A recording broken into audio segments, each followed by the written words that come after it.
Fala pessoal, tudo bem com vocês? Um derby quente, tenso, que termina 0-0 com um Corinthians que soube sofrer e suportar 2 jogadores a mais do Palmeiras. E um Verdão incompetente. Chega mais, eu sou o Chico Garcia, inscreva-se no canal e vamos junto.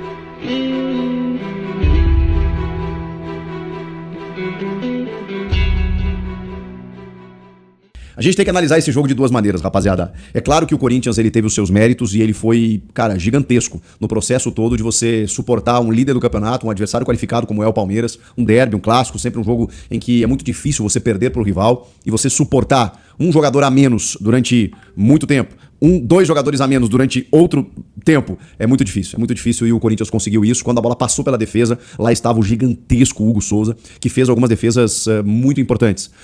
A do Gabriel Paulista, né, talvez tenha sido a mais difícil, mas teve a do Maurício, teve um chute do Andreas Pereira, e assim, pelo desenrolar da partida, até não foram tantas, tá? Porque a defesa do Corinthians, ela impediu muitas finalizações, muitas chegadas do Palmeiras de chegar até o Hugo Souza. Repito, quando a bola passou, lá estava ele. Mas muitas vezes ela não chegou até lá. Porque a defesa do Corinthians foi assim, não só a defesa, né? O time defensivamente foi muito bem. E vejam só, muitas críticas naturais são feitas ao Fernando Diniz, por exemplo, quando ele é anunciado num clube, do tipo, lá vem o time agora entregar alguns gols na saída de 3, na saída com o goleiro, vai ter desequilíbrio defensivo, vai fazer gols, mas vai tomar muitos gols. No Vasco ele fez 53 gols e tomou 50, ou o contrário, mas assim, ele toma tanto quanto faz, né? Então muita gente tem esse receio. O Fernando Diniz agora, vou tomar gol de tudo que é jeito. E não é o que está acontecendo. São 2 jogos apenas, mas 2 jogos baliza 0. Contra o Platense, é verdade, mas e aí? Não conta? 2-0 fora de casa pela Libertadores. E aí você tem um clássico contra o líder do campeonato, que é o teu arquirrival, dentro de casa, com 2 a menos, e o time não toma gol. E não é que não toma gol porque o goleiro fez 7 milagres. Não, ele fez pelo menos 3 defesas importantes. Mas assim, a defesa foi muito bem, muito bem. A gente estava aqui criticando nos últimos jogos o Gabriel Paulista, por exemplo, o Gustavo Henrique nem tanto, porque ele sempre é muito regular, mas o Corinthians estava tomando muitos gols. Tava sofrendo muito defensivamente. E não foi o que aconteceu. Houve uma entrega absurda, especialmente quando o Corinthians precisou mudar o cenário do jogo. Quando estava 11 contra 11, o Corinthians estava encarando o jogo. A gente tinha de novo um Rodrigo Garro participativo, um Breno Bidon até se aproximando mais, diferentemente do jogo contra o Platense, que eu achei ele mais escondido no jogo. Dessa vez ele estava aparecendo mais ali para auxiliar o Rodrigo Garro, o Yuri sempre se movimentando, os laterais aparecendo. E eu pensei, bom, o Corinthians está disposto a fazer um grande jogo, aquele jogo de troca de passes que o Diniz gosta, aquela coisa toda. Repito, ainda um segundo jogo, sem tempo para ele desenvolver completamente, 100% a sua metodologia, mas o jogo muda de contexto. No primeiro tempo, quando o André é expulso daquela maneira. De uma forma completamente injustificável. Não dá pra passar pano pra isso, gente. 2026, futebol profissional tá na regra. Você não vê isso acontecendo a todo momento, como o Diniz até falou, não é uma expulsão corriqueira, é porque os caras sabem que tá na regra, né? Ou deveriam saber. Só que o André teve um companheiro há 10 dias expulso dessa maneira. E aí, o cara sabe que não pode. E não adianta a gente tentar relativizar aqui. Mas o Flaco fez o gesto também pra avisar o árbitro. Claro, ele não faz pra um adversário, ele tá fazendo pra avisar. Eu não consigo colocar as duas coisas no mesmo pacote, no mesmo... A gente se perde aqui nas palavras, né? Mas no mesmo bolo, não dá, gente. E é ruim ter que ficar analisando isso, mas não pode. O Abel Ferreira já foi expulso por isso. Tem câmeras. Então xingar o árbitro pode. Essa diferenciação a gente precisa fazer. Porque o VAR, ele é um árbitro de vídeo. Então o árbitro, ele deve ouvir muita coisa lá dentro. E ele pode até, pela regra, decidir expulsar ou não. E a gente sabe que no futebol, ele é muito permissivo. Muitas coisas são permitidas, agora tem outras que não. Quando um vídeo, uma imagem, um gesto obsceno, ele é muito flagrante visualmente. E o VAR, quando ele vê, ele recomenda a expulsão, não tem como. Isso se o árbitro não vem em campo. E aí quando o árbitro vai no monitor, ele não tem nada diferente de fazer a não ser expulsar. Porque tá ali caracterizada uma infração à regra do jogo, que é você fazer um gesto obsceno pro teu companheiro, pra arquibancada, pro adversário, pro juiz. Não pode, gente. Mas ele tentou ajeitar o calção. Isso foi o migué que ele deu na sequência, né? Porque ficou muito claro pra mim o gesto que o André faz e passível até de uma conversa, uma punição, porque não pode deixar um time na mão no derby da maneira como ele fez por isso. Uma coisa é você precisar impedir uma chance clara de gol, o teu companheiro, o teu adversário tá indo em direção ao gol lá, você puxa a cara pela camisa, faz uma falta, você precisa fazer uma falta, você precisa trocar um gol por uma expulsão. Isso não é deixar o time na mão, isso é cometer uma escolha, fazer uma escolha. Agora, isso? Não. Aí, no futebol profissional de elite, isso não é permitido e o Diniz falou, isso não vai mais acontecer, é óbvio que isso vai ser tema de conversa. E aí depois tem a expulsão do Mateuzinho, que ela é mais crível, né? No sentido do jogo, da disputa do sangue quente ali, mas também, pelo amor de Deus, né? Tem uma disputa ali, ele fecha o punho e dá na cara do Flaco Lopes. O que ele queria? Já tendo amarelo, tá? Então ele seria expulso de qualquer maneira. O árbitro vai no vídeo pra trocar a cor do cartão, que não tem consequência no jogo, mas tem no cômputo dos cartões, tem na infração lá da conduta violenta e tal. Enfim, é uma questão mais tecnicista da regra, mas ela tem que acontecer, porque realmente foi uma agressão pra expulsão direta. E olha que o Gabriel Paulista também correu risco na mesma confusão. Foi foi um derby muito difícil de administrar, parecia Grenal, né? Mas o Grenal foi tão xoxo, né, que nem dá pra usar como comparação. Foi um derby tão quente, cara, que em vários momentos o árbitro teve que administrar um quiprocó. E eu acho que o Corinthians entrou na pilha. O Corinthians teve um sangue quente, uma pilha excessiva. O Mateuzinho já era, assim, tava procurando esse cartão já tinha um tempo. Não sei se por conta da expulsão do André, mas assim, alguns caras estavam num nível mais acelerado. E, cara, você corre risco com VAR, com arbitragem hoje. Muitas vezes o critério do árbitro, nem foi o caso, tá? Eu acho que o Flávio, ele expulsou corretamente esses dois. Vocês podem daqui a pouco procurar outro lance, que, mas ele deixou de marcar, não sei o quê. Acho que é do jogo, porque foi um jogo muito difícil de apitar, tá? Muito difícil de apitar. E aí, voltando pro jogo, isso muda completamente. Mas o Fernando Diniz, cara, ele fez um negócio que poucos técnicos fazem. Ele não mexeu no time. Tudo bem, ele perde um volante, né? Que é um jogador onde ele tem numa faixa em que ele tem mais atletas ali. Então, ele não é que ele perde um zagueiro, ele precisa fazer uma correção. Mas, ao mesmo tempo, ele não mudou o time. Ele simplesmente reposicionou os seus caras, que estão mais agrupados no seu time, em relação ao time do Dorival. Você percebe, eles encaixados, né? Quando o Palmeiras tem a bola, todo mundo fechando a porta, e por isso o Palmeiras teve inúmeras dificuldades. Tô falando do lado do Corinthians, mas tem o lado do Palmeiras também que eu já abordo.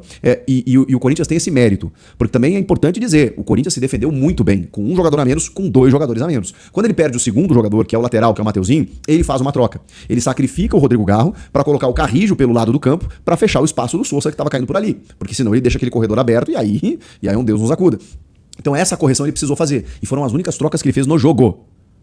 Mas por que ele não botou o Zacarias Labiari? As únicas duas. Eu falei de uma só, né? Depois ele tira o Kaique pra botar o Lingard, porque o Kaique cansou. E o Yuri, que termina o jogo com cãibras, carregado pelo Hugo Souza. Por quê? Porque ele correu que nem um monstro, como normalmente faz. Quando o Palmeiras tinha a bola, o Yuri não podia ficar lá na frente, fazendo um pivôzinho, esperando um balãozinho, né? Do tipo, toca a bola pra... Quando vocês recuperarem aí, toca pra mim aqui que eu vou ficar aqui. Não. Porque senão eram apenas 8 jogadores de linha. Então ele tinha que voltar para poder ajudar o time defensivamente, e quando a bola sobrava, aí ele buscava alguma coisa. Então ele corria para frente, corria para trás. E a chance mais clara, ela cai nos pés do Yuri Alberto. Olha que loucura o que é o futebol. O Corinthians poderia ter vencido o jogo por 1-0, porque a chance mais clara do jogo foi do Corinthians. Num gol absolutamente perdido, numa falha do atacante, mas também é preciso dizer o seguinte, nenhum outro jogador do elenco criaria essa chance para si. Só o Yuri Alberto. Porque ele ganha na velocidade do Felipe Anderson, ele ganha na disputa, ele ajeita a bola de cabeça e ele parte em velocidade cara a cara com o Carlos Miguel, que faz uma puta defesa. Mas com um erro na escolha, né, na tomada de decisão do Yuri. Porque se vocês repararem, ele baixa a cabeça e chuta a meia altura. E o Carlos Miguel, gigante que abre o compasso e faz a defesa, uma espetacular defesa, mas o Yuri podia ter tocado pro Kaique, ele poderia ter finalizado embaixo, ele poderia ter chutado cruzado, ele poderia ter driblado o goleiro. Ele escolhe a pior decisão, que é um chute a meia altura num goleiro que tem reflexo, que conhece o Yuri, que fez a leitura correta do chute e que acabou impedindo o gol do Corinthians. O jogo poderia ter terminado 1-0 para o Timão, incrivelmente, por conta desse lance do Yuri. Mas, repito, vou repetir o que eu falei. Outro jogador não teria criado a chance que ele criou pra si. Então o Yuri tem disso. Ele perde alguns gols, mas ele gera muitas questões ofensivas. E esse é um lance nítido disso. A maneira como ele vence a disputa com o Felipe Anderson prova isso. Por outro lado, também o Felipe Anderson tá sendo massacrado pela torcida do Palmeiras porque, cara, você não pode, com 2 jogadores a mais, posicionado no campo ofensivo, você perder aquela bola. Não pode. Porque aí você gera um ataque mais do que promissor, uma chance clara de gol pro teu adversário, quando você tem 2 a mais e você tá no campo do adversário. E ali é falta de concentração, basicamente.